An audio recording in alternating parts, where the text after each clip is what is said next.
សួស្តីបងប្អូនធីមយើងដែលចូលចិត្តបងត្រីបាទថ្ងៃនេះគឺខ្ញុំធ្វើដំណើរទៅបងត្រីទៀតហើយបងប្អូននេះបាទតោះឥឡូវក៏មកខាពេលយូរអ្នកណាចូលចិត្តបងមកតាមខ្ញុំបងប្អូននេះបាទឥឡូវនេះគឺយើងបានចេញដំណើរមកដល់ទីតាំងរបស់យើងហើយបងប្អូននឹងហើយថ្ងៃនេះគឺយើងមកឆ្ងាយបងប្អូនបាទគឺយើងរៀបចំដាក់ធុងតកដាក់បាយដាក់ទឹកមកតែម្ដងបាទដោយសារតែខ្លាចត្រីយើងបានត្រីបានអីចឹងទៅវាស្អុយបងប្អូនយើងមិនងាយបានទៅផ្ទះចឹងផ្លូវយើងទៅឆ្ងាយផងហើយនេះគឺជាបន្លាយទីតាំងដែលយើងត្រូវបងប្អូនបាទនិយាយពីទេសភាពវាស្រែវាស្រូវរបស់ប្រជាកសិកររបស់យើងនៅខាងនេះគឺល្អឥតខ្ចោះតែម្ដងបាទមើលទៅបាទយើងមើលជាក់ស្ដែងទាំងអស់គ្នាឃើញថាស្រូវ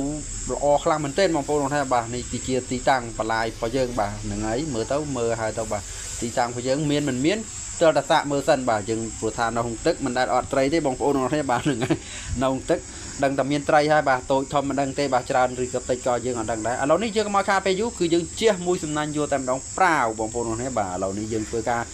ស្រាវសំណាញ់របស់យើងមកបងប្អូនគ្នាបាទមិនបានគឺយើងចាំទស្សនាទាំងអស់គ្នាបងប្អូនបើសិនជាចាប់អារម្មណ៍វីដេអូរបស់ខ្ញុំបាទសូមជួយគាំទ្រវីដេអូរបស់ខ្ញុំម្នាក់មួយជួយ follow page បាទចុច like ចុច comment ដើម្បីទទួលបានវីដេអូថ្មីពីខ្ញុំបន្តទៀតបងប្អូនគ្នាបាទមិនសូវជាមានវីដេអូចែករំលែកប៉ុន្មានទេបាទដោយសារតែយើងខែនេះយើងអត់សូវជាមានការងារមានអីធ្វើគឺយើងទំនេរច្រើនបាទនិយាយថាយើងទំនេរច្រើនគឺយើងដើររោមហូបបងប្អូនរបស់គ្នាបាទកាត់បន្ថយការចំណាយក្នុងគ្រួសារបាទបានមួយសម្លក៏គ្រាន់ដែរបងប្អូនរបស់គ្នាបាទហើយយើងធ្វើដំណើរមកឆ្ងាយមួយសំណាញ់នេះឃើញថាយើងបានតែកូនត្រីតូចទេបងប្អូនរបស់គ្នាបាទអត់សូវជាបានធំប៉ុន្មានទេហើយដោយសារតែវាចូលខ្យងច្រើនពេកបងប្អូនរបស់គ្នាបាទខ្យងយួនច្រើនណាបងប្អូនរបស់គ្នាបាទហើយយើងបានកូនត្រីមិនតិចបន្តួចទេបងប្អូនរបស់គ្នាបាទនេះយើងមើលទៅហើយឥឡូវនេះយើងធ្វើការតើមើលខ្ញុំបងបន្តទៀតបងប្អូនគ្នាបាទថាតើបានឬក៏អត់បាទមួយសំណាញ់នេះគឺរៀងក្រាន់បាទដែរបងប្អូនគ្នាបាទឃើញថាបានត្រីផ្លានីនបាទកូនត្រីសត្រីអីហ្នឹងបាទពី3ដែរតាបងប្អូនគ្នាបាទយើង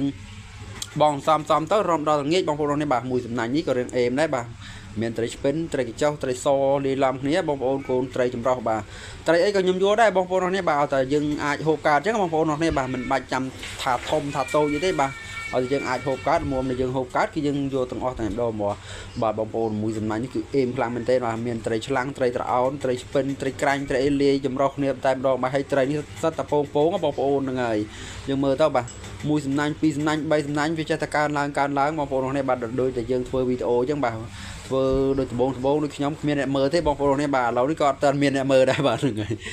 ហើយបងប្អូនទាំងអស់គ្នាបាទនេះគឺជាលទ្ធផលរបស់យើងដែលយើងទទួលបានមកបាទនឹងគឺជាត្រីដែលយើងសំមកបានបងប្អូនទាំងអស់គ្នាបាទហើយបូករួមជាមួយនឹងទឹកប្រឡាយហូរវូតែម្ដងបងប្អូនទាំងអស់គ្នាបាទនៅខាង